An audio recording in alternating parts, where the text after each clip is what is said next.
and I ain't seen nobody be a bigger snowflake than white men who complain. Mommy, they won't let us play and have everything we used to have under the old regime where we were right racists and supremacists and dominant and patriarchs and hated gays and lesbians and transsexuals. That, yeah, you got to share. This ain't your world. This everybody's world. And let me invite. Good point. Jordan, let's have you jump in on this idea of what you see as the pernicious danger of groupthink when it comes to ethnicity, when it comes to gender. Why do you think that's one of the primal sins, in your view, of quote, political correctness? Well, I think it's one of the primal sins of identity politics players on the left and the right, just to be clear about that.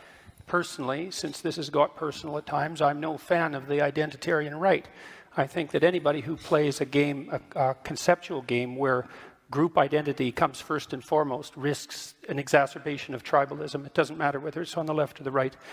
Allow him to see clearly the issues that are before us. But that is to be complicit in the very problem itself, terminologically. You're beginning at a point that's already productive and controversial. You're saying, how can he get his equality back? Who are you talking about?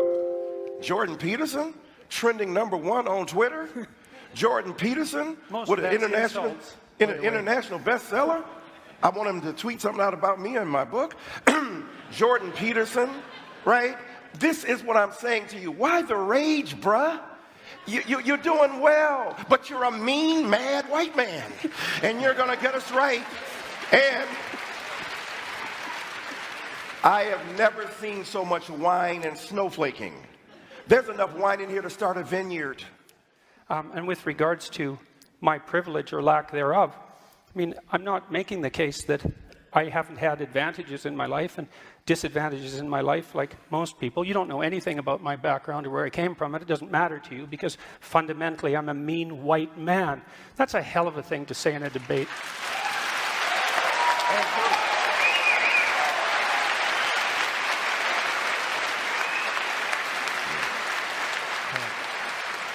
Let me just say. Very, very brief, because I want to move on to men and women. Good topic next. The mean, mad white comment was not predicated upon my historical excavation of your past. It's based upon the evident vitriol with which you speak and the denial of a sense of equanimity among combatants in an argument. So I'm saying again, you're a mean, mad white man, and the viciousness is evident. Okay.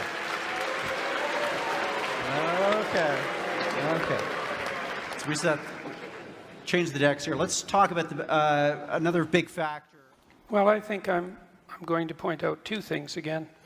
The first is that my question about when the left goes too far still hasn't been answered. And then the second thing I'm going to point out is that, you know, it's conceivable that I am a mean man. You know, I mean, maybe I'm meaner than some people and not as mean as others. I think that's probably more the case. But I would say the fact that race got dragged into that particular comment is a better exemplar of what the hell I think is wrong with the politically correct left than anything else that could have possibly happened.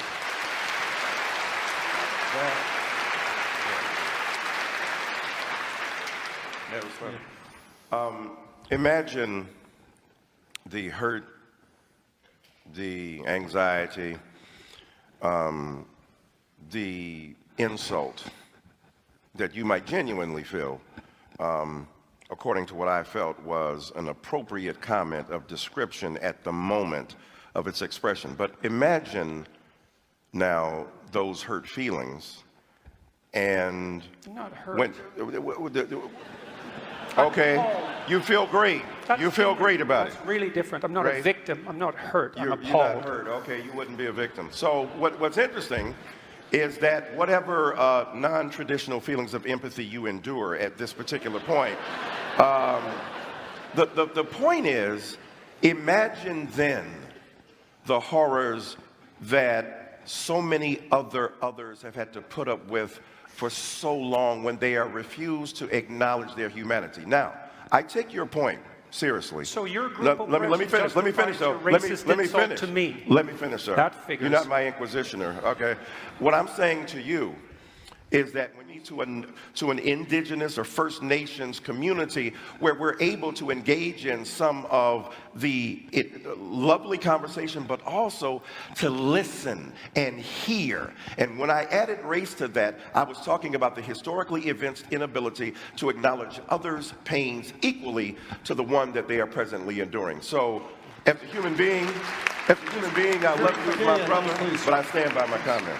Well, I've seen the sorts of things that you're talking about. I happen to be an honorary member of an indigenous family, so don't tell me about what I should go see with regards to oppression. You don't know anything about me. You asked me a question, I gave you a response. Yeah. You gave me a generic response, It's a generic race-based response. Jordan Peterson, I would like for you to come with me, Michael Eric Dyson, to a Black Baptist church. You been to one of those? I would be happy to do that, by the way. Okay, all right, I'm gonna hook you up. Okay, good. We'll make sure that happens. One more quick round, and then we're going to go to closing statements. And Stephen Fry, I want to get your response. Why won't this be, in a sense, looked back upon as something positive a generation from now? I think people will look back on this debate and wonder why political correctness wasn't discussed. It's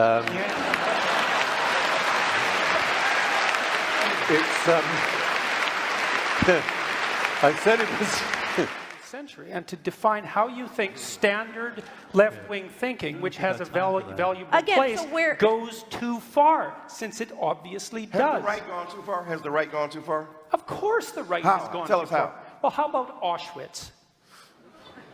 I mean... Well, I was talking about 20th century politics. What else? More recently, what has gone wrong with the right? It's threatening to go too far in identitarian Europe, that's for sure.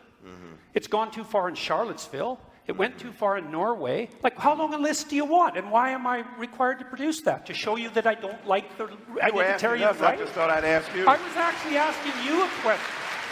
So your assumption is somehow that I must be on the side of the right. It's like, look, the right hasn't occupied the humanities and the social sciences. It's as simple as that for me. If they had, I'd be objecting to them.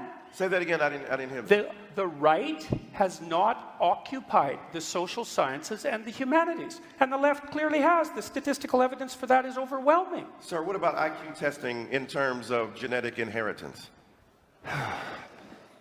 But there's no way I'm going to agree that political correctness is the way to address any of that. And there's plenty of evidence to the contrary, some of which I would say was displayed quite clearly tonight.